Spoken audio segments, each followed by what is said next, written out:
Hello friends, இந்த பரவி serial இனி வர எபிசோட்ஸ்க்கு ப்ரோமோ தான் இந்த வீடியோவில் பார்க்க போகிறோம். அடுத்தடுத்த சுவாரஸ்யம் தெரிஞ்சுக்க இந்த வீடியோவை ஸ்கிப் பண்ணாமல் கடைசி வரைக்கும் பாருங்கள். மகாவும் வெளியே போயிட்டு வீட்டுக்கும் வரவும், உடனே வீட்டுக்கு வந்து பார்க்கவும் அன்னபூரணி, பைரவி, ஆறுமுகம், சிவா, சிந்துன்னு சொல்லிட்டு எல்லாரையும் ஒத்துமையாக சந்தோஷமாக சிரிச்சுக்கிட்டு இருக்காங்க. இதை பார்த்த அங்கே மகாவும் அங்கே அன்னபூர்ணி கிட்ட போயிட்டு, அன்னபூர்ணி அக்கா, இதுக்கு மேலே எனக்கு இந்த வீட்டில் இடம் இல்லைன்னு சொல்லிட்டு எனக்கு நல்லாவே தெரிஞ்சிருச்சு. அது மட்டும் இல்லாமல் இங்கே சிந்து மேலே இருந்த மன்னிச்சு நீங்கள் சிந்துவை இந்த வீட்டுக்கு மருமகளாக ஏற்றுக்கிட்டீங்க. ஆனால் நான் நிறைய தப்பு பண்ணியிருக்கேன், உங்களுக்கு நான் நிறைய துரோகத்தை பண்ணியிருக்கேன். அதனால் இந்த வீட்டில் இருக்கிற தகுதியை எனக்கு கிடையாது. அதனால் இந்த வீட்டுக்குள்ளே நுழையக்கூடிய சக்தி எனக்கு இல்லை. இப்படியே நான் வெளியே போயிடுறேன் அப்படின்னு சொல்லிட்டு அன்னபூர்ணி கிட்ட சொல்லவும், உடனே அன்னபூர்ணி வந்து அப்படியே ஓரஞ்சு நின்றுடுறாங்க. உடனே அங்கே இருக்கிற சிவாவும் ரொம்பவே ஆச்சரியமாக பார்க்கவும், அங்கே இருக்கிற எல்லாருமே ரொம்பவே ஆச்சரியமாக தான் பார்த்துக்கிட்டு இருக்காங்க. அக்கா, என்ன இருந்தாலையும் நான் எப்போவுமே நடிச்சுக்கிட்டு தான் இருப்பேன் அப்படின்னு சொல்லிட்டு உங்களுடைய மனசுக்கு தோணும். ஆனால் கண்டிப்பாக என்னுடைய மனசுக்குள்ளே இருக்கிறத நான் சொல்கிறேன். இப்போ என்னுடைய மனசுக்குள்ளே இருக்கிறத எல்லாமே நான் உங்ககிட்ட கொட்டி தீர்க்கணும். ஏன்னா இந்த வீட்டுக்குள்ளே இருந்ததுலேருந்து நீங்கள் எல்லாமே எனக்காக இருந்திருக்கீங்க. நான் உங்களை ஒரு கோபமாக தான் பார்த்துட்டு இருந்தேன். ஏன்னா நீங்கள் வந்து இங்கே பைரவிக்கும் ஆறுமுகத்துக்கும் 2 பேருக்குமே பார்த்து பண்ணீங்க. ஆனால் எனக்கும் என்னுடைய தம்பிக்கும் என்னுடைய பொண்ணுக்கு யாருக்குமே நீங்கள் பார்த்து பண்ணதே கிடையாது. அவங்களுக்கு ஒரு விஷயம், ஒரு நல்ல விஷயம் பண்ணணும்னா நீங்கள் ஒவ்வொரு விஷயமாக பண்ணுறதெல்லாம் பார்த்து எனக்கு ஏங்க அன்னபூர்ணியத்தை பண்ண மாட்டுறாங்க அப்படின்னு சொல்லிட்டு ஒரு குற்ற உணர்ச்சி இருந்துச்சு. அதை நினச்சி கொஞ்சம் வருத்தமாக இருந்துச்சு. அதனால தான் எனக்கு உங்கள் மேலே கொஞ்சம் கோபம் வந்துச்சு. மற்றபடி உங்கள் மேலே உங்களை பழி வாங்கணும், உங்களை அசிங்கப்படுத்தணும் அப்படின்னு சொல்லிட்டு நான் என்றைக்குமே ஒருபோதுமே நினச்சது கிடையாது.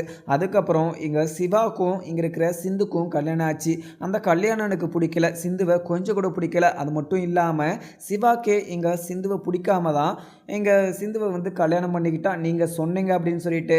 ஆனால் எனக்கு அப்போத்துலேருந்து இப்போ வரைக்கும் எனக்கு சிந்துவை பிடிக்காம தான் இருந்துச்சு. சிந்துவை பிடிக்காத காரணத்தினால நான் அங்கே சிந்துவை இந்த வீட்டை விட்டு துரத்தணும் அப்படின்னு சொல்லிட்டு நான் நிறைய விஷயத்த பண்ணிட்டேன். ஆனால் எசக்கிக்கிட்ட நான் நிறைய விஷயத்த பண்ண சொல்லி நான் தான் எசக்கியை தூண்டி விட்டேன். ஆனால் எல்லா பழிகளும் எசக்கி, என்னுடைய தம்பி என்னுடைய பழிகளெல்லாம் ஏற்றுக்கிட்டு அவன் ஜெயில் தண்டனையும் இப்போ 10 பைசா கையில் இல்லாமல் அவன் ஊராக ஒரு வேளை சாப்பாட்டுக்காக கஷ்டப்பட்டுக்கிட்டு அப்படி அவன் கஷ்டப்படுறத என்னால் பார்க்க முடியலக்கா அப்படின்னு சொல்லிட்டு மகாவும் சொல்லிடுறாங்க. உடனே அன்னபூர்ணியும், மகா, நீ அப்படியானா அந்த ஒரு விஷயத்தெல்லாம் நீ யோசிக்காத. எசைக்கு பண்ண தப்ப நான் எப்போவுமே மறக்கவும் மாட்டேன், மன்னிக்கவும் மாட்டேன். அதே மாதிரி நீ இந்த வீட்டை விட்டு போகக்கூடாது. ஏன்னா நான் உன் மேலே இருந்த கோவத்தை நான் மன்னிச்சிட்டேன். ஏன்னா நீயுமே இங்கே செஞ்ச தப்பை உணர்ந்து அதுக்கான தண்டனையை நான் அனுபவிக்கணும் அப்படின்னு சொல்லிட்டு நீ நினச்ச பார்த்தியா? அப்போவே நீ செஞ்ச தப்பெல்லாம் நீ மறந்துட்ட அப்படின்னு சொல்லிட்டு எனக்கு நல்லாவே புரியுது. அதே மாதிரி தான் நானுமே உன் மேலே இருந்த கோவத்தை மறந்து மன்னித்து இந்த வீட்டுக்குள்ளே நான் சேர்த்துக்கிறேன். இந்த வீட்டுக்கு அடுத்த வாரிசாக நீ தான் இருக்கணும், அடுத்த எடுத்துக்காட்டாக நீ தான் இருக்கணும். என்ன அளவுக்கு நீ மேலே ஒரு படி மேலே நீ வாழ்ந்து காட்டணும் அப்படின்னு சொல்லிட்டு நான் சொல்கிறேன். இந்த ஒரு விஷயத்தை நீ எப்போவுமே மனசில் இருந்து மறக்கவே கூடாது. ஏன்னா நான் முன்னாடியே நீ இப்படி ஒரு தப்பு பண்ணாததுக்கு முன்னாடி நான் உங்ககிட்ட என்ன சொல்லிட்டு இருந்தேன், நீ எந்த ஒரு தப்பும் பண்ணாமல் இருக்கிறதுக்கு முன்னாடி நீ இந்த வீட்டை எனக்கு அடுத்தது நீ தான் இங்கே இருக்கணும், என்னுடைய இடத்துல நீ தான் இருக்கணும் அப்படின்னு சொல்லிட்டு தான் நான் நினச்சி வச்சுட்டு இருந்தேன். ஆனால் கடைசியில் நீ இப்படி ஒரு சிந்து அந்த வீட்டை விட்டு துரத்தணும் அப்படின்னு சொல்லிட்டு அதோடைய அம்மனுடைய நகையை எடுத்து சிந்து மேலே அந்த பழியை சுமத்தினது தான் எனக்கு மிகப்பெரிய ஒரு கோவமே உன் மேலே. மற்றபடி எனக்கு உன் மேலே கோவப்பட்டு இந்த வீட்டை விட்டு துரத்தணும்னு சொல்லிட்டு எனக்கு ஆசையெல்லாம் கிடையாது அப்படின்னு மாதிரியுமே அங்கே இருக்கிற அன்னபூர்ணி சொல்லிடுறாங்க. உடனே இதை கேட்ட மகாவும், அக்கா, என்னதான் இருந்தாலையும் நான் பண்ணது மிகப்பெரிய ஒரு தப்புக்கா, என்னை மன்னிச்சுக்கோங்கக்கா, நான் உங்கள் காலை விழுந்து கேட்டுக்கிறேன் அப்படின்னு சொல்லிட்டு அங்கே இருக்கிற மகா சொல்லவும், உடனே இங்கே அன்னபூர்ணியும் மகா இங்கே எல்லாருமே சந்தோஷமாக இருக்கும். இப்போ பைரவியுமே ஆறுமுகம் செஞ்ச தப்பை மறந்து மன்னிச்சு ஏற்றுக்கிட்டா. அது மட்டும் இல்லாமல் இப்போ சிந்துவும் சிவாவும் சேர்ந்துட்டாங்க. இதுக்கு மேலே இந்த வீட்டில் வந்து எந்த ஒரு பிரச்சனையுமே இருக்கக்கூடாது, எந்த பிரச்சனையும் நடக்கக்கூடாது. அது மட்டும் இல்லாமல் எதனா ஒரு விஷயங்கள் பண்ணணும் அப்படின்னாலையும் எல்லார்கிட்டையுமே கலந்து பேசிட்டு அதுக்கப்புறம் தான் எந்த ஒரு விஷயம்னாலையுமே பண்ணணும் அப்படின்னு சொல்லிட்டு அங்கே இருக்கிற அன்னபூர்ணியும் சொல்லிடவும், "அக்கா இதுக்கு மேலே நான் எந்த ஒரு தப்பும் பண்ண மாட்டேங்க்கா. நான் பண்ண தப்புக்கே நான் பிராயச்சித்தம் தேடிக்கிட்டு இருக்கேன். நான் பண்ண தப்புக்கு எனக்கு என்ன தண்டனை கிடைக்கும்னு சொல்லிட்டு ரொம்பவே பயந்துக்கிட்டு இருக்கேன். இப்படி இருக்கிறப்போ நான் மறுபடியும் இப்படி ஒரு தப்பை பண்ணுவேனாக்கா? கண்டிப்பா அப்படி ஒரு தப்பை நான் பண்ண மாட்டேங்க்கா" அப்படின்னு சொல்லிட்டு அங்கே இருக்கிற மகாவும் சொல்லிடவும், உடனே அன்னபூர்ணியும், "சரி மகா, நீ எதுக்குமே கவலைப்படாத. உன் மேலே இருந்த கோவமும் சரி, இங்கே எசகி மேலே இருந்தவும் கோவமும் சரி, எல்லாமும் சரியாயிடுச்சு. அதுவும் இல்லாமல் என்னுடைய மனசுலேருந்து நான் எல்லாமே மறந்துட்டேன். இப்போ எங்கள் காயத்ரிக்கும் செலியனுக்கும் கல்யாணம் ஆயிடுச்சு. இவங்க 2 பேரும் கல்யாணம் பண்ணிக்கிட்டு அவங்க ஹனிமூனும் போயிட்டாங்க. இதுக்கு மேலே எனக்கு எந்த ஒரு பிரச்சனையுமே கிடையாது. ஆனால் என்ன ஒரு பிரச்சனை அப்படின்னா, எங்கள் சிந்துவும் சிவாவும் சேர்ந்துட்டாங்க. ஆனால் எங்கள் சுவாதிக்கு கொடுத்த வாக்கை என்னால் காப்பாற்ற முடியல அப்படின்ற ஒரு குற்ற உணர்ச்சி என்னுடைய மனசில் இருக்க தவிர, ஆனால் மற்றபடி எனக்கு சந்தோஷமாக தான் இருக்குது. ஏன்னா சிந்து மேலே எனக்கு கோவமெல்லாம் கிடையாது.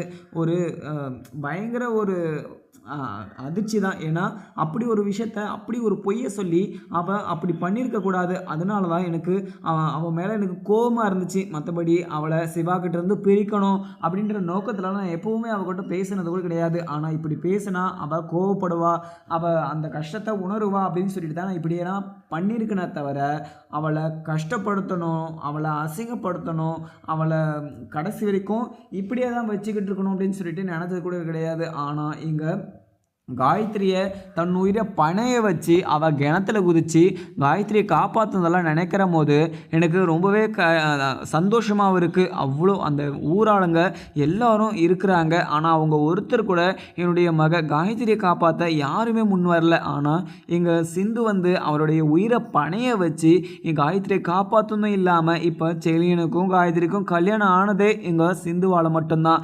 அப்படி இருக்கிறப்போ அவள் செஞ்ச ஒரு தப்பை நினச்சிக்கிட்டு அவள் தப்பானவ தான் அப்படின்னு சொல்லிட்டு என்னால் ஜட்ஜ் பண்ண முடியல. அதுவும் இல்லாமல் என்னுடைய மனசுமே கேட்கல. ஏன்னா அவன் மேலே இருந்த கோவம் எனக்கு அப்போவே போயிடுச்சே தவிர, மற்றபடி இப்போ கூட எனக்கு அவன் மேலே கோவம் கிடையாது. சிந்துவும் சிவாவும் 2 பேரும் சேர்ந்து கடைசி வரைக்கும் சந்தோஷமாக இருந்தாங்கன்னா எனக்கு அதுவே போதும் அப்படின்னு சொல்லிட்டு அங்கே இருக்கிற அன்னபூர்ணியுமே சொல்லிடுவாங்க. உடனே சிந்துவும், "அத்தை, எனக்கு காயத்ரியை காப்பாற்ற வேண்டிய ஒரு கடமை. அதுவும் மட்டும் இல்லாமல் எல்லாருமே என் மேலே கோபமாக இருந்தாலையும் யார் மேலேயுமே நான் கோவத்தை காமிக்க மாட்டேன். அது மட்டும் இல்லாமல் இந்த வீட்டில் எல்லாருமே நல்லா இருக்கணும் அப்படின்னு சொல்லிட்டு எனக்கு ரொம்பவே ஆசை. ஆனால் அதனால தான் நான் இப்படியெல்லாம் பண்ணிகிட்ருக்கேன். ஆனால் இங்கே ஸ்னேகாவுமே சிவா மேலே, இங்கே டாக்டர் மேலே இவ்வளோ பெரிய பழியை சுமத்தினதை நினச்சி எனக்குமே ரொம்பவே கவலையாகவும் இருந்துச்சு. அதுவும் இல்லாமல் ரொம்பவே கோபமாகவும் இருந்துச்சு. இந்த ஒரு விஷயத்த வந்து நம்ம எப்படி தான் நிரூபிக்கிறதுன்னு சொல்லிட்டு அந்த ஒரு விஷயத்தில் கஷ்டப்பட்டு எங்கள் ஸ்னேகாவையுமே நான் அவள் அடங்க வச்சுட்டேன். இனிமேல் இங்கே சிவாவை பற்றியோ இல்லை நம்மளை பற்றியோ எந்த ஒரு தப்பான ஒரு விஷயமோ அவள் பேட்டியும் கொடுக்க மாட்டா. இங்கே நம்மளுடைய வழியில் குறுக்கவும் வரமாட்டா. அவங்க அப்பாவும் அவளும் சேர்ந்துக்கிட்டு எவ்வளோ ஆட்டங்கள்லாம் ஆடினாங்க. அது மட்டும் இல்லாமல் இங்கே அத்தைக்கு ஒரு டைம் வந்து ஆக்சிடெண்ட் ஆகிடுச்சு இல்லையா? அந்த ஆக்சிடெண்ட்டே பண்ண வச்சதே அங்கே ஸ்னேகா மட்டும்தான். ஏன்னா ஸ்னேகா பணத்தை கொடுத்து உங்களை ஆக்சிடெண்ட் பண்ண வச்சது எனக்கு தெரியும். இந்த விஷயத்த சொல்ல வேணான்னு சொல்லிட்டு அவள் காலை விழுந்து கெஞ்சினா. அதனால தான் நான் சொல்லாமல் விட்டேன்.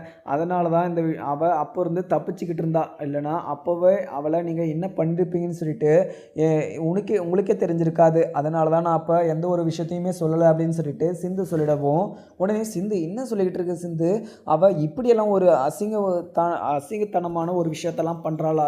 என்னை சாகடிக்கணும்னு சொல்லிட்டு என்னை லாரி வச்சு ஏற்றுனதும் இல்லாமல் அவளே ட்ரீட்மெண்ட் கொடுத்து அவள் என்கிட்ட நல்ல பேர் வாங்கிக்கிட்டா பார்த்தியா? அவளை நான் கண்டிப்பாக சும்மாவே விட மாட்டேன் அப்படின்னு சொல்லிட்டு அங்கே இருக்கிற அன்னபூர்ணியுமே சொல்லவும், "அத்தை, விட்டு தள்ளுங்கத்தை, அவள் ஏதோ இங்கே சிவா மேலே இருக்கிற ஒரு அஃபேரில் அப்படி ஒரு தப்பு பண்ணிட்டா. உங்களை ஏதாச்சும் பண்ணிட்டா இங்கே சிவாவை ஈஸியாக கல்யாணம் பண்ணிக்கலாம் அப்படின்னு சொல்லிட்டு அவள் நினச்சா போல். உங்களுக்கு பயந்துக்கிட்டு தான் அவள் இப்படி பண்ணியிருக்கா. அவளுக்கு போய் நீங்கள் மறுபடியும் பிரச்சனைக்கு போய் நம்ம பிரச்சனையில் மாட்ட வேணாம். ஏன்னா இப்போ தான் எல்லாருமே சேர்ந்து சந்தோஷமாக இருக்கும். இந்த ஒரு சந்தோஷமான ஒரு மூமெண்ட்டை நம்ம எல்லாருமே கொண்டாடணும். அது மட்டும் இல்லாமல் பிரியாணி ஆக்கி நம்ம கொண்டாடணும். பிரியாணி செஞ்சு நம்ம எல்லாருமே ஒன்றா உக்காந்து சாப்பிடணும். நம்ம எல்லாரும் ஒன்றா உக்காந்து சாப்பிட்டு எத்தனை காலங்கள் ஆயிடுச்சு. அதனால் நம்ம எல்லாருமே இன்றைக்கி சேர்ந்து பிரியாணி சமைக்க போகிறோம் அப்படின்னு சொல்லிட்டு அங்கே இருக்கிற சிந்து சொல்லவும் உடனே மகாவும் நீங்கள் யாருமே எந்த ஒரு கஷ்டமும் படாதீங்க, உங்களுக்காக நான் உங்களுக்கு பிரியாணி செஞ்சு போடுறேன் அப்படின்னு சொல்லிட்டு அங்கே இருக்கிற மகா சொல்லவும், அத்தை என்னத்தை சொல்லிட்டு இருக்கீங்க, எல்லாருமே சேர்ந்து சமைக்கலாம் அப்போ தான் நல்லாயிருக்கும் அப்படின்னு சொல்லிட்டு சொல்லவும், இல்லை உங்களுக்கு செஞ்ச தப்பெல்லாம் நான் இந்த ஒரு இது உங்களுக்கு சாப்பாடு ஆக்கி போட்டாவது அந்த ஒரு பாவத்தை நான் கழுவிக்கிறேனே அப்படின்னு சொல்லிட்டு மகா சொல்லவும், உடனே எங்கள் அன்னபூரணியும் மகா என்ன மகா அதெல்லாம் பேசாத, உன் மேலே இருந்த கோபம் எனக்கு போயிடுச்சுன்னு சொல்லிட்டு நான் முன்னாடியே சொன்னேன்ல, அப்படி இருக்கிறப்போ நீ எதுக்காக இப்படிலாம் பேசிக்கிட்டு இருக்க, இப்படிலாம் பேசாத, எல்லாருமே சந்தோஷமாக இருக்கணும் அது மட்டும் போதும் அப்படின்னு சொல்லிட்டு அங்கே இருக்கிற அன்னபூர்ணியும் சொல்லிடுறாங்க. இங்கே பார் ஆறுமுகமும் பைரவியும் இன்னும் கொஞ்சம் ஒரு 2 நாளைக்கு முன்னே 2 எலியும் பூனையுமா அடிச்சுக்கிட்டு இருந்தாங்க. அது மட்டும் இல்லாமல் பைரவி வந்து நான் வெளியூருக்கு போகணும், எனக்கு பிடிச்ச வேலையை செய்யணும், ஆறுமுகத்துக்கும் எனக்கும் டிவோர்ஸ் கிடைக்கணும் அப்படின்னு சொல்லிட்டு இருந்தா. இப்போ பார்த்தியா ஆறுமுகத்து கூட சேர்ந்து சந்தோஷமாக இருக்கா. சஞ்சய் வந்து கேடுகட்டவன் சொல்லிட்டு அவள் புரிஞ்சுக்கிட்டா. இங்கே ஆறுமுகத்தை நம்பாமல் சஞ்சயை வந்து முழுக்க முழுக்க நம்பிக்கிட்டு இருந்தா. கல்யாணம் பண்ண புருஷனை நம்பாமல் இங்கே சஞ்சயை நம்பிக்கிட்டு இருக்கான்னு சொல்லிட்டு எனக்குமே ரொம்பவே கோபமாக இருந்துச்சு பைரவி மேலே. ஆனால் கடைசியில் எங்கள் சஞ்சய் இவ்வளோ பெரிய கேடுகட்டவன் சொல்லிட்டு அங்கே பைரவிக்கு தெரிஞ்சிருச்சுன்னு சொல்லிட்டு எனக்கு இப்போ கொஞ்சம் நிம்மதியாகவும் இருக்குது. என்னுடைய பசங்க வந்து சந்தோஷமாக இருக்கணும், அது மட்டும் இல்லாமல் என்னுடைய வீட்டில் எப்போவுமே கஷ்டம் நிறைஞ்ச ஒரு விஷயமாக தான் ஓடிக்கிட்டு இருந்துச்சு. இப்போ தான் எல்லாமே ஒத்துமையாகவும் இருக்கும், இதுக்கு மேலே நம்மளுக்குள்ள எந்த ஒரு பிரச்சனையும் சண்டை சச்சரவும் எதுவுமே வரக்கூடாது அப்படின்னு சொல்லிட்டு அந்த முருகசாமியவே நான் வேண்டிக்கிறேன். ஆனால் சாமியும் என்னுடைய வேண்டுதலை வந்து நிறைவேற்றிடுச்சு. அது எனக்கு ரொம்பவே சந்தோஷம்தான். ஏன்னா எங்கள் பைரவியும் ஆறுமுகத்தை விட்டு பிரிஞ்சு போகிறது எனக்கு கொஞ்சம் கூட பிடிக்கல. அது மட்டும் இல்லாமல் அதில் கொஞ்சம் கூட உடன்பாடும் கிடையாது. அதனால் எனக்கு நான் பைரவிக்கிட்ட என்ன தான் சொல்கிறது அப்படின்னு சொல்லிட்டு தயங்கிக்கிட்டு இருந்தேன். ஆனால் கடைசியில் அவளே எங்கள் சஞ்சய் எப்படியாப்பட்டவன் அப்படின்னு சொல்லிட்டு தெரிஞ்சுக்கிட்டு எங்கள் ஆறுமுகத்தோடைய மனசை புரிஞ்சுக்கிட்டு இந்த வீட்டுக்கே வந்துட்டா. அவள் எந்த அளவுக்கு அந்த வேலையை பிடிக்கும் அப்படின்னு சொல்லிட்டு என்கிட்ட சொல்லிட்டு இருந்தா. அந்த வேலையை விட இப்போ ஆறுமுகத்தை ரொம்பவே பிடிக்கும். அது இங்கே பைரவியை பார்த்தாவே தெரியுது அப்படின்னு சொல்லிட்டு அங்கே இருக்கிற பைரவியும் சொல்லிடுவோம். பைரவியை வந்து அன்னபூர்ணி சொல்லிடுவோம். உடனே சிந்துவும், அத்தை எனக்கு ஒரு ரிக்வெஸ்ட் அத்தை, எனக்கு ரொம்பவே பயமாக இருக்குது, நம்ம எல்லாருமே மறுபடியும் இது பிரச்சனை பண்ணி எதனா பிரச்சனை ஆகிடுமோன்னு சொல்லிட்டு இந்த வீட்டுக்குள்ளே எதுவுமே நடக்கக்கூடாது, யாருமே எந்த ஒரு சண்டையும் போடக்கூடாது, யாராவது ஒத்து போகணும், யாராவது பிரச்சனையை பெருசாக்கணும் அப்படின்னு சொல்லிட்டு நினச்சாலையும் அதுக்கான ஒரு ரூல்ஸை வந்து நீங்கள் தான் சொல்லணும் அத்தை.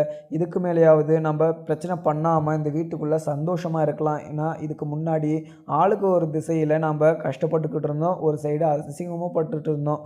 ஆனால் இங்கே இப்போ நம்ம எல்லாரும் ஒன்றா இருக்கோம், இந்த மாதிரி ஒரு மூமெண்ட்டை நம்ம என்ஜாய் பண்ணணும் அப்படின்னு சொல்லிட்டு அங்கே இருக்கிற சிந்துவும் சொல்லிட்டுறாங்க. உடனே சிந்து சொன்னதை கேட்டுட்டு சிந்து சொன்ன ஐடியாவும் நல்லா தான் இருக்குது அப்படின்னு சொல்லிட்டு அன்னபூர்ணி சொல்லவும், உடனே சிவாவும் சிந்துவை பார்த்து, சிந்து நீ சொன்னது நிறைய நல்ல விஷயங்களெல்லாம் பண்ணியிருக்க, ஆனால் நீ வந்து நிறைய புத்திசாலியும் கூட. ஏன்னா நீ வந்து இந்த வீட்டுக்காக எவ்வளோ உழைச்சிருக்க, இந்த வீட்டுக்காக எத்தனையோ விஷயங்களில் பண்ணியிருக்க. ஏன்னா அந்த வீட்டில் வந்து நீ இருந்ததுனால எத்தனையோ உயிர்கள் காப்பாற்றப்பட்டிருக்குது. எனக்கு ரொம்பவே சந்தோஷமாக இருக்குது. எனக்கு என்னமோ முதல்ல வந்து உன்னை பிடிக்காம தான் நான் உன்னை கல்யாணம் பண்ணிக்கிட்டேன், அதுக்கப்புறம் போக போக நீ என் மேலே எந்த அளவுக்கு உயிரை வச்சுக்கிட்டு இருக்க அப்படின்னு சொல்லிட்டு தெரிஞ்ச உடனே அதுக்கப்புறம் எனக்கு மனசே கேட்கலை. அதுவும் இல்லாமல் எனக்கு ரொம்பவே படபடப்பாகவும் ரொம்பவே இது பயமாகவும் இருந்துச்சு. ஏன்னா எங்கள் பெரியம்மா வந்து உன் கூட சேர்ந்து வாழக்கூடாது, நீ வந்து என்னை விட்டு பிரிஞ்சு தான் இருக்கணும் அப்படின்னு சொல்லிட்டு சொன்னதும் என்னையும் உன்னையும் பிரிச்சுருவாங்களோ அப்படின்னு சொல்லிட்டு அன்னபூர்ணி பெரியம்மாவை பார்த்து எனக்கு ரொம்பவே பயமாக தான் இருந்துச்சு. ஆனால் கடைசி வரைக்கும் அன்னபூர்ணி பெரியம்மா சொன்ன மாதிரி தான் நம்ம வாழ்ந்துக்கிட்டு இருந்திருக்கோம். இப்போ தான் இங்கே அன்னபூர்ணி பெரியம்மாவுடைய மனசு மாறி இப்போ நம்ம 2 பேரும் சந்தோஷமாக இருக்கோம். இதுக்கு காரணமே அன்னபூர்ணி பெரியம்மா மட்டும்தான். ஏன்னா அன்னபூர்ணி பெரியம்மா மனசு வைக்கலைன்னா இப்படி ஒரு விஷயம் நடந்திருக்காது. என்ன இருந்தாலையும் நான் அன்னபூர்ணி பெரியம்மா பேச்சவே கேட்டுக்கிட்டு இருக்கேன் அப்படின்னு சொல்லிட்டு நீ ஒரு விஷயத்த கேட்கலாம்.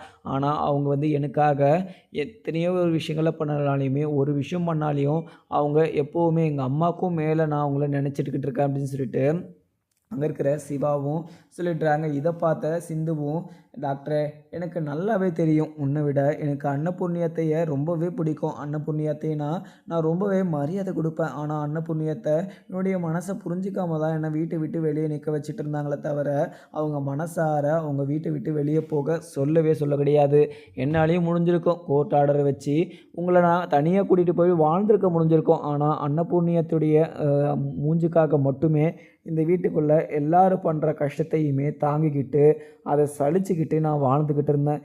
இப்போ என்னுடைய பொறுமைக்கு இப்போ ஒரு நல்ல ஒரு பதில் கிடச்சிருக்கு. நல்ல ஒரு ஆன்சராக எங்கள் அன்னபூர்ணியத்தை கொடுத்துருக்காங்க. இதுக்கு மேலே நான் கவலைப்பட வேண்டியதே கிடையாது. எனக்கு நீ இருக்க, உங்களுக்குன்னு நான் இருக்கேன் டாக்டரு. இதுக்கு மேலே உங்களுடைய கண்ணிலிருந்து தண்ணியே வரக்கூடாது. எப்போவுமே எங்கள் பசங்க தான் சொல்லுவாங்க, பொண்ணுடைய கண்ணிலிருந்து தண்ணி வராமல் நான் பார்த்துக்கிறேன் அப்படின்னு சொல்லிட்டு. ஆனால் நான் இப்போ சொல்கிறேன், இது டாக்டரே, உன் கண்ணிலிருந்து ஒரு சொட்டு தண்ணி வராமல் நான் உன்னை பார்த்துக்கிறேன் டாக்டரே அப்படின்னு சொல்லிட்டு அங்கே இருக்கிற சிந்து சொல்லவும், இதை பார்த்த மகாவும், இப்படியேப்பட்ட ஒரு மருமகளை போய் நான் ரொம்பவே அசிங்கப்படுத்திட்டேனே, நான் அசிங்கப்படுத்திருக்கக்கூடாது, இந்த அளவுக்கு அவளை நான் கேவலப்படுத்திருக்கக்கூடாது, இவளை நான் கஷ்டப்படுத்திருக்கக்கூடாதுன்னு சொல்லிட்டு அவங்க குற்ற உணர்ச்சியில் பயங்கரமாக அழுதுகிட்டே இருக்காங்க.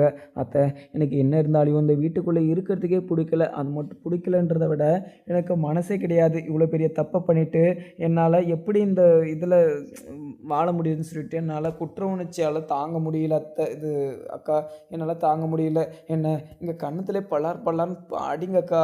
எனக்கு அடித்தா கூட இந்த அளவுக்கு புத்தி வராது. சிந்துடைய மனசை புரிஞ்சிக்காமல் நான் ஏன் இப்படிலாம் நடந்துகிட்ருக்கேன் அப்படின்னு சொல்லிட்டு என்ன நானே நினைக்கிற போதே எனக்கு ரொம்பவே அசிங்கமாக இருக்குது அப்படின்னு சொல்லிட்டு அங்கே இருக்கிற மகாவும் நினச்சிக்கிறாங்க. அதுக்கப்புறம் என்ன, சரி நீங்கள் எல்லாருமே போய் வெயிட் பண்ணுங்கள், உங்களுக்காக ஸ்பெஷலாக வந்து என்னுடைய கையால் உங்களுக்கு நான் பிரியாணி செஞ்சு கொண்டு வரேன் அப்படின்னு சொல்லிட்டு அங்கே இருக்கிற மகாவும் கிளம்பிடுறாங்க. உடனே அன்னபூர்ணியும் கொஞ்சம் வெளியில் வேலை இருக்குது அப்படின்னு சொல்லிட்டு சிவாவை கூட்டிகிட்டுமே கிளம்பிடுறாங்க. அதுக்கப்புறம் என்ன, இங்கே ஆறுமுகமும் பைரவியும் ரொம்ப நாள் கழித்து பேசிக்கிட்டு இருக்காங்க இல்லையா. உடனே பைரவியும் ஆறுமுகம், நான் என்னதான் இருந்தாலும் உன்னுடைய மனசை புரிஞ்சிக்காமல் இப்படிலாம் பேசிகிட்டு இருந்திருக்கக்கூடாது. ஏன்னா உன்னுடைய மனசை நான் ரொம்பவே கஷ்டப்படுத்திட்டேன். அப்படி படுத்தினதுக்கு எனக்கு ரொம்ப காலம் ஆகும். நான் செஞ்ச தப்புக்கெல்லாம் மன்னிப்பு எனக்கு கிடைக்குமா கிடைக்காதான்னு சொல்லிட்டு தெரியல. எந்த ஒரு தப்பும் செய்யாத ஒரு பர்சனை வந்து நான் ரொம்பவே குற்ற உணர்ச்சி பண்ணிட்டேன், ரொம்பவே கஷ்டப்படுத்திட்டேன். ஏன்னா இங்கே எல்லாருமே சேர்ந்து இங்கே நாங்கள் உங்களை கஷ்டப்படுத்திட்டோம் அப்படின்னு சொல்லிட்டு அங்கே இருக்கிற பைரவி சொல்லவும், உடனே பைரவி, நீ பண்ணதெல்லாம் நான் கஷ்டமாக நினைக்க கிடையாது. ஆனால் நீ சஞ்சயை கண்மூடித்தனமாக நம்பின இல்லையா, அதுதான் எனக்கு ஒரு சைடு கஷ்டமாக தவிர மற்றபடி எனக்கு வேறு எந்த ஒரு கஷ்டமும் கிடையாது. ஏன்னா அவன் என்னை அடிச்சுட்டு அவன் என்ன எதுவுமே பண்ண முடியாது. ஆனால் இங்கே இருந்தாலையும் என்னை அடிச்சுட்டு உன்னையும் அவனையும் சேர்த்து வச்சு என்கிட்ட தப்பாக பேசினான். அப்போவே அவனை போனம் பண்ணிகிட்ருப்பேன். ஆனால் அவன் என்னுடைய கையில் மாட்டாமல் அவன் போலீஸ் அதிகாரத்தை வச்சுக்கிட்டு என் மேலே போய் கேஸ் போட்டுக்கிட்டு என்னை ரொம்ப பொறுக்கி அப்படி இப்படின்னு சொல்லிட்டு அவனே சொல்லி என்னை வந்து அப்படி இப்படின்னு சொல்லிட்டு ஏதோ ஒரு பிரச்சனையில் மாட்டி விடலாம் அப்படின்னு சொல்லிட்டுலாம் பார்த்தான். ஆனால் அந்த ஒரு விஷயத்தில் கூட நான் மாட்டாமல் தப்பிச்சு சந்தோஷமாக நான் எல்லா விஷயத்தையுமே உங்ககிட்ட வந்து சொல்லுவேன். ஆனால் நீ இந்த விஷயத்த கேட்ட உடனே அப்செட் ஆகுவேன் அப்படின்னு சொல்லிட்டு நான் எப்போவுமே நினச்சி கூட பார்த்ததே கிடையாது. அதனால தான் இங்கே நான் லேப் டெஸ்டிங்க்கு ரொம்பவே அர்ஜென்ட்டாக ஒரு ரிப்போர்ட் வந்து ரெடி பண்ணணும் அப்படின்னு சொல்லிட்டு நான் கொண்டு போகிறேன்னு தவிர மற்றபடி நான் வேறு எந்த ஒரு இது விஷயத்துலையுமே நான் கொண்டு போகல கிடையாது சார். சரி, இவங்க பண்ணுறது எனக்கு கொஞ்சம் கூட சரியே கிடையாது, எனக்கு சரின்னு கூட எனக்கு கொஞ்சம்னு கூட மனசில் தோணலை அப்படின்னு சொல்லிட்டு பைரவியும் அங்கே இருக்கிற ஆறுமுகத்துக்கிட்ட சொல்லிவிடவும், உடனே ஆறுமுகமும், பைரவி, உன்னை நினச்சா எனக்கு ரொம்பவே பெருமையாக இருக்குது. அதுவும் இல்லாமல் நீ எனக்கு ஏற்ற ஒரு ஜோடியே கிடையாது. உனக்குன்னு நிறைய எதிர்காலம் இருக்குது. பேசாமல் இப்போ கூட என்னை மறந்துட்டு நீ அங்கே உனக்கு பிடிச்ச வேலையை நீ போய் செய், அதுதான் எனக்குமே சந்தோஷம் அப்படின்னு சொல்லிட்டு அங்கே இருக்கிற அங்கே பையனுடைய வண்டி எடுத்துகிட்டு போகவும், அதுக்கப்புறம் என்ன, இங்கே பைரவியும் ஆறுமுகம், இனிமே நான் உன்னை விட்டு எப்போவுமே பிரிய மாட்டேன், நான் உன் கூட தான் இருப்பேன். ஏன்னா நான் உன்னை வந்து எனக்கு உன்னை ரொம்பவே பிடிக்கும். அதனால் பிடிக்குன்றதை விட எனக்கு உன்னை எப்போத்துலேருந்து நான் பார்த்துக்கிட்டு இருக்கேன்னா, நான் அப்போத்துலேருந்தே பார்த்துட்டு இருந்தேன். லைட்டாக பிடிக்கும். உங்கள்கிட்ட நான் வந்து எப்படி பேசுகிறது, நீங்கள் வேறு கொஞ்சம் டெரராக இருக்கீங்களா, நீங்கள் என்ன எதனா பண்ணிவிடுவீங்களோ அடிச்சிடுவீங்களோன்னு சொல்லிட்டு தான் பயத்தில் நான் எதுவுமே பண்ணாமல் இருந்தேனே தவிர நான் மற்றபடி இல்லைனா உங்ககிட்ட நான் டீப்பாகவும் பழகிருப்பேன். ஆனால் இப்போ எனக்கு எல்லா உண்மையும் புரிஞ்சிருச்சு. எல்லோரும் ஒரு நாள் வந்து மாறும், எல்லாம் ஒரு நாள் மாறும் அப்படின்னு சொல்லிட்டு எல்லோரும் நினச்சிக்கிட்டு இருப்பாங்க. ஆனால் எனக்கு மாறின நேரம் அன்றைக்கி தான். ஏன்னா அன்றைக்கி வந்து நான் நியூஸ் பேப்பர் படிக்க போனேன். ஆனால் படிக்க போன இடத்துல என்னை ரொம்பவே கஷ்டப்படுத்தி அசிங்கப்படுத்தி அனுப்பிச்சதும் இல்லாமல் என்னை ரொம்பவே அவமானப்படுத்திட்டாங்க. ஆனால் கடைசியாக இங்கே வந்து அன்னபூர்ணியத்தை எனக்கு ரொம்பவே மரியாதை கொடுத்து ரொம்பவே எனக்கு கௌரவத்தை கொடுக்குற மாதிரி நிறைய விஷயங்கள பண்ணியிருக்காங்க. ஆனால் அன்னபூர்ணியாத்தைய நான் என்றைக்கும் மறக்க மாட்டேன். என்னுடைய மனசுலேருந்து தூக்கி நான் போடவும் மாட்டேன். ஆனால் அவங்களுக்காக நான் என்னுடைய உயிரை கூட நான் அர்ப்பணிப்பேன் அப்படின்னு சொல்லிட்டு அங்கே இருக்கிற சிந்துவும் பைரவியும் சொல்லிட்டுறாங்க. உடனே ஆறுமுகம், பைரவி எதுக்காக நீ அந்த ஒரு விஷயத்தெல்லாம் பேசிக்கிட்டு இருக்க? இப்போ நம்ம எல்லாரும் சந்தோஷமாக தானே இருக்கோம். அப்படி பழைய விஷயங்களெல்லாம் நீ பேசிக்கிட்டு இருக்காத. எனக்கு ரொம்பவே கஷ்டமாகவும் இருக்குது. எதுக்காக இப்படியெல்லாம் பண்ணிக்கிட்டு இருக்க? எனக்கு உன் கூட சேர்ந்து வாழணும் அப்படின்னு சொல்லிட்டு ஆசை. ஆனால் இங்கே அதுக்கப்புறம் அதுக்கு முன்னன்னு சொல்லிட்டு நிறைய பிரச்சனைகளை போர்டெல்லாம் தொலைஞ்சிக்கிட்டே இருக்குது. அதனால தான் என்னால் எதுவுமே பண்ண முடியல அப்படின்ற ஒரு சுச்சுவேஷனை நான் உங்ககிட்ட சொன்னேனே தவிர மற்றபடி நான் வேறு எந்த ஒரு நோக்கத்துலையுமே சொல்ல கிடையாது. உன்னை நான் அசிங்கப்படுத்தணும், நான் உன்னை அவமானப்படுத்தணும்னு சொல்லிட்டு எப்போ நினச்சது கூட கிடையாது அப்படின்னு சொல்லிட்டு அங்கே இருக்கிற ஆறுமுகமும் பைரவிக்கிட்ட சொல்லிடுவோம். ஆறுமுகம், உன்னுடைய மனசு நல்லா பெருந்தன்மையான ஒரு மனசுன்னு நினைக்கிறேன். நீ வேணா பெருந்தன்மையாக நான் செஞ்ச தப்பை நீ மறந்தோ இல்லை மன்னிச்சியோ என்னை ஏற்றுக்கலாம் அப்படின்னு சொல்லிட்டு நீ சொல்லலாம். ஆனால் கண்டிப்பாக அது ரியலே கிடையாது. ஏன்னா நான் தான் உனக்கு மிகப்பெரிய ஒரு துரோகத்தவே பண்ணிட்டேன். அந்த ஒரு துரோகத்தை நான் எப்போவுமே பண்ணவும் கூடாது, பண்ணவும் மாட்டேன். இதுக்கு மேலே நான் உனக்கு உண்மையாக இருப்பேன். உன்னை விட்டுட்டு நான் எங்கேயும் போக மாட்டேன். நான் உன் கூடியே தான் சுற்றுவேன். உனக்கு ஒன்றுனா நான் வரேன் அப்படின்னு சொல்லிட்டு அங்கே இருக்கிற பைரவியுமே சொல்லிடுவாங்க. உடனே சிந்துவும் சிவாவும் சந்தோஷத்தோட சிவாவை சிந்து கட்டி பிடிச்சிக்கிட்டு, டாக்டரு என்னால் இந்த ஒரு விஷயத்த நம்பவே முடியல. இந்த விஷயம் எப்போ தான் நடக்கும் அப்படின்னு சொல்லிட்டு நானுமே யோசிச்சுக்கிட்டே இருந்தேன். ஆனால் கடைசியில் இப்படியெல்லாம் யோசிச்சுட்டு இருந்திருப்பேன் அப்படின்னு சொல்லிட்டு நான் நினச்சி கூட பார்க்க கிடையாது அப்படின்ன மாதிரியுமே அங்கே இருக்கிற எல்லார் முன்னாடியும் அங்கே ஆறுமுகமே சொல்லிடுறாங்க. அதுக்கப்புறம் இன்னும் சீக்கிரமாக சமைச்சு கொண்டு வந்த அங்கே மகாவும் அங்கே டேபிள் மேலே வச்சுட்டு எல்லாரையுமே கூப்பிடுறாங்க. அன்னபூர்ணியும் மகா கிட்ட மகா என்ன மகா சமைச்சிட்டியா அப்படின்னு சொல்லிட்டு கேட்டுக்கிட்டே வரவும், அதுக்கப்புறம் அக்கா நல்லபடியாக நல்லாவே சுவையாக நான் சமைச்சிக்கிறேன். என்னுடைய சாப்பாடை சாப்பிட்டுட்டு நீங்கள் எப்படி டேஸ்ட் இருக்குன்னு மட்டும் பாருங்கள். எனக்கு சமையல் நல்லாவே வரும். ஆனால் அந்த வீட்டுக்குள்ளே நான் ஆக்டிங் காமிச்சிக்கிட்டு இங்கே சிந்துவை சமைக்க வைக்குவேன். ஆனால் சிந்து ஒரு நாளைக்கு எவ்வளோ சமைப்பா அதெல்லாம் பார்க்குற போது எனக்கு ரொம்பவே பயமாக இருக்குது. ஆனால் எனக்கு இப்போ தான் நான் செய்கிற போது தான் அந்த ஒரு கஷ்டமும் அந்த ஒரு வலியுமே எல்லாமே எனக்கு தெரிய வருது. ஏன்னா இங்கே எல்லாருமே சேர்ந்து என்னை ரொம்பவே கஷ்டப்படுத்தியிருந்தாலையும் அவமானப்படுத்தியிருந்தாலையும் எனக்கு பிரச்சனை கிடையாது. ஆனால் இங்கே எனக்கு ரொம்பவே ஒரு நல்ல ஒரு விஷயம் அப்படி பண்ணுறாங்கன்னா இந்த வீட்டிலே என்னுடைய அம்மா மட்டும்தான். அதுக்கப்புறம் நான் என்னுடைய உலகமாக நினச்சது நீ மட்டும். ஏன்னா உன்னை நான் எப்போவுமே யாருக்கும் விட்டு கொடுக்கவே மாட்டேன். உனக்கு ஒன்றுனா நான் உயிரோடு விட மாட்டேன். உன்னை யாரன்னா ஏதாச்சும் பண்ணியிருந்தா அவனை குழி தோண்டி உயிரோடு புதைச்சி அவனை மூச்சு அந்த மண் வழியாக வர வச்சுருப்பான் அப்படின்னு சொல்லிட்டு அங்கே இருக்கிற எல்லார்கிட்டையுமே சொல்லியிருப்பான் அப்படின்னு சொல்லிட்டு எல்லாருமே நினச்சிக்கிட்டு இருப்பாங்க. ஆனால் அவர் கொஞ்சம் சைக்கோவாக இருந்தாலையும் ஒரு களமெல்லாம் பண்ணிக்கிறாரு அப்படின்ற மாதிரிலாம் சொல்லிகிட்டு இருந்தாங்க. ஆனால் அதை கேட்ட உடனே எனக்கு பயம் அப்படின்னு சொல்லிட்டு இல்லை. ஆனால் இருந்தாலையும் எனக்கு ரொம்பவே கஷ்டமாகவும் இருக்குது. ஏன்னா என்னால் உன் கூட அதுக்கு முன்னே டைம் ஸ்பெண்ட் பண்ண முடியல அப்படின்னு சொல்லிட்டு தான். ஏன்னா நான் உன்னை ரொம்பவே ஒருதலையாக நான் ரொம்பவே மனசில் நினச்சிக்கிட்டு இருந்தேன். ஆனால் நீ என்னை கண்டுக்காமல் ரொம்பவே கோபமாகவும் அந்த ஊரை விட்டு வெளியே போகும்போது நான் ரொம்ப கட்டை பொறுக்கி அந்த பொறுக்கி இந்த பொறுக்கின்னு சொல்லிட்டு சொல்கிறாங்க இல்லையா, அது மாதிரி ஆகிடுவேன். அதனால் நீங்கள் எதுக்குமே பண்ணவே பண்ணாதீங்க. ஏன்னா நான் உங்களை நம்பவும் போகிறதில்ல, உங்களை நான் எதுவும் கேட்கவும் போகிறதில்ல. ஏன்னா எனக்கு ரொம்பவே கஷ்டமாகவும் இருக்குது. எனக்கு ரொம்பவே பசி இருக்கிறதுனால என்னால் பேசக்கூட முடியல அப்படின்னு சொல்லிட்டு அங்கே இருக்கிற ஆறுமுகம் சொல்லவும், உடனே இங்கே பேச்சு இது பைரவியுமே நான் உங்களுக்கு சமைச்சு கொண்டு வரேங்க, உங்களுக்கு பசிக்குது இல்லையா, நான் கொண்டு வரேன் அப்படின்னு சொல்லிட்டு கீழே வருவோம். அதுக்குள்ளே எங்கள் பிரியாணி எல்லாமே செஞ்சு ஆரையுமே வச்சுக்கிட்டு இருக்காங்க. உடனே அதை கேட்ட அங்கே இருக்கிற ஆறுமுகமும் இங்கே கீழே வர சொல்கிறாங்க. பைரவியும் கீழே வந்த உடனே எல்லாருமே ஒன்று சேர்ந்து சந்தோஷமாக நின்றுக்கிட்டு இருக்க. ஆனால் இங்கே எல்லாருமே இப்போ ஒத்துமையாக இருக்கிறதுக்கு காரணமே சிந்து மட்டும்தான். இங்கே செலியனுக்கும் இங்கே இருக்கிற காயத்ரிக்கும் 2 பேருக்கும் கல்யாணம் பண்ணி வச்சதே அங்கே இருக்கிற பொம்மை துப்பாக்கி மட்டும்தான். பொம்மை துப்பாக்கி மட்டும் அங்கே ஷூட்டிங் அந்த சவுண்டு கேட்கலன்னா கண்டிப்பாக அங்கே இருந்தவங்க யாருமே எழுந்து போயிருக்க மாட்டாங்க, அதை பார்த்துருக்கவும் மாட்டாங்க. ஏன்னா அங்கே கொஞ்ச நேரம் கழித்து நாம்ளும் எதனா ஒன்று பண்ணிட்டு அப்படின்னு போயிடுவோம். ஆனால் இப்போ எதுவுமே பண்ணாமல் என்னத்துக்காக இப்படியெல்லாம் அசிங்கப்படுத்தணும்னு ஒரு நோக்கத்தோடையே இங்கே இருக்கிற மகாத்தை வந்து எனக்கு பண்ணி உங்களையும் எங்களை சிந்துவையோ 3 பேரையுமே ரொம்பவே அசிங்கப்படுத்தியிருக்காங்க. ஆனால் இங்கே சிவா வந்து ரொம்பவே நல்லவர் தான் சொல்லுவேன். ஏன்னா சிந்துக்காக அவர் நிறைய பண்ணியிருக்காரு. அது மட்டும் இல்லாமல் சிந்துவை வந்து ரொம்பவே சந்தோஷமாக வச்சுட்டு இருந்தார். ஆனால் அதுதான் எனக்கு ஒரு குறையே தவிர வேறு எந்த ஒரு குறையுமே இல்லைன்னு தான் நான் சொல்லிக்கிட்டு இருக்கேன் அப்படின்னு சொல்லிட்டு அங்கே இருக்கிற எல்லார்கிட்டேயுமே புலம்பிக்கிட்டு இருக்காங்க மகாவும். அதுக்கப்புறம் என்ன, மகா வந்து புலம்புறத பார்த்ததும் உடனே அன்னபூரணியும், மகா என்ன மகா இப்படியெல்லாம் புலம்பிக்கிட்டு இருக்க, உனக்கு எந்த ஒரு பிரச்சனையும் வராது, அதை நான் பார்த்துக்கிறேன் அப்படின்னு சொல்லிட்டு அங்கே இருக்கிற எல்லாரும் ஓடிடுவாங்க. நான் மட்டும் ஓடாமல் இருந்துருவேன்னு சொல்கிறியா?